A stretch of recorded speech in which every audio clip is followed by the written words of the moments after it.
সকালে ঘুম থেকে উঠে দেখলেন তেল নেই, পেট্রোল নেই, ডিজেল নেই। শুধু একটা প্রশ্ন, কি হচ্ছে পৃথিবীতে?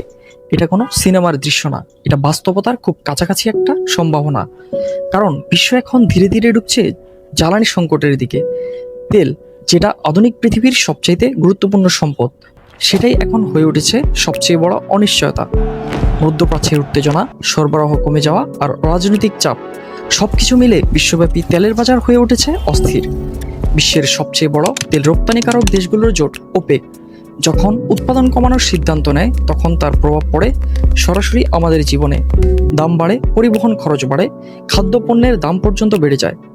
অন্যদিকে ইউনাইটেড স্টেটস, চায়না, বিশ্বের সবচেয়ে বড় জ্বালানি ভোক্তা দেশগুলো, তারা প্রতিনিয়ত চেষ্টা করছে নিজেদের জ্বালানি নিরাপত্তা নিশ্চিত করতে। কিন্তু সমস্যা হলো চাহিদা বাড়ছে, সরবরাহ সবসময় তাল মেলাতে পারছে না। আর এর মাঝেই বিশ্ব ধীরে ধীরে এগোচ্ছে নবায়নযোগ্য জ্বালানির দিকে। সোলার, উইন্ড, ইলেকট্রিক গাড়ি সবকিছুই বদলে দিচ্ছে ভবিষ্যৎ। কিন্তু একটা বড় প্রশ্ন এখনো রয়ে গেছে, এই পরিবর্তন কি যথেষ্ট? কারণ বাস্তবতা হলো আজও পৃথিবীর বড় একটা অংশ চলে তেল আর গ্যাসের উপর নির্ভর করে।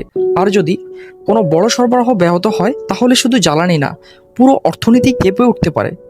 ইতিহাস বলছে তেলের সংকট মানেই শুধু দাম বাড়া না, এটা মানে মন্দা, অস্থিরতা এবং কখনো কখনো রাজনৈতিক পরিবর্তন। তাহলে আমরা কি আরেকটা বড় সংকটের দিকে যাচ্ছি, নাকি প্রযুক্তি আর জ্বালানি এই সমস্যার সমাধান করবে? সত্যিটা হলো, বিশ্ব যখন একটা পরিবর্তনের মাঝখানে দাঁড়িয়ে, পুরনো জ্বালানি ব্যবস্থার উপর নির্ভরতা আর নতুন ভবিষ্যতের দিকে যাত্রা, এই দুইয়ের মাঝে তৈরি হয়েছে একটা অস্থির সময়। আর এই সময়টা নির্ধারণ করবে আগামী দশকে পৃথিবী কেমন হবে। শেষ পর্যন্ত প্রশ্নটা শুধু তেলের না, প্রশ্নটা হলো আমরা কত দ্রুত বদলাতে পারি, আর সেই পরিবর্তনের জন্য আমরা কতটা প্রস্তুত। আপনার কি মনে হয়, বাংলাদেশ সরকার কি জ্বালানি সমস্যা মোকাবেলা করতে প্রস্তুত? কমেন্ট করে জানিয়ে দিন। আর এইরকম নতুন নতুন তথ্যবহুল ভিডিও পেতে আমাদের চ্যানেলটি সাবস্ক্রাইব করুন।